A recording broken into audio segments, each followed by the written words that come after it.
هون بالضاحية الجنوبية لبيروت عم ترجع الحياة بعد وقف إطلاق النار. الناس رجعوا ليتفقدوا شو بقي من بيوتهم. بنايات مدمرة، الشوارع تغيرت، والذكريات بعدها تحت الركام. جينا نفقد أغراضنا وجاي نشوف يفتحوا الطريق على البنايتين. نحن ساكنين جوا وإن شاء الله كله خير ودمار.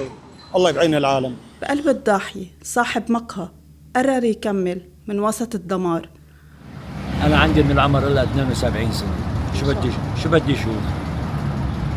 أنا مر علي حروب بهالبلد من ثورة 58 تبع شمعون لتاريخ اليوم. حدو عم تفتش عغراض بيتها، وصاحب محل رجع مش ليشتغل بل ليبلش من الصفر.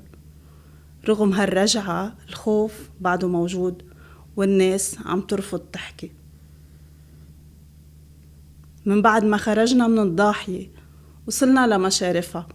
الخيم صارت عنوان مرحلة جديدة من الوجع.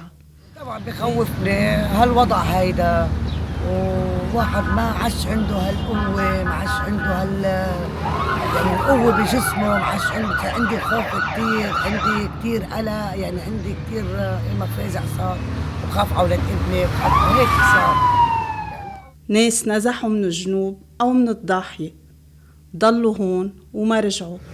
الله يهدي هالبيت ونرجع على ضياعنا، لأنه ما بقى في أمان. على حضرتي أنا ساكن بالضاحية، تمام؟ البيت راح بالقصف يعني، ولا مثل ما انك شايفين صفينا بالخيام، ونحن يعني عائلة كبيرة، يعني ما لنا فرد واحد، يعني نحن تقريبا شيء 11 واحد صفينا تحت رحمة الله. في ناس ضياعا محت وخسرت بيوتها، ما عاد في محل ترجع له. هون تحت الخيم عم تنعاد الحياة، بس هالمرة من الصفر وبخوف أكبر.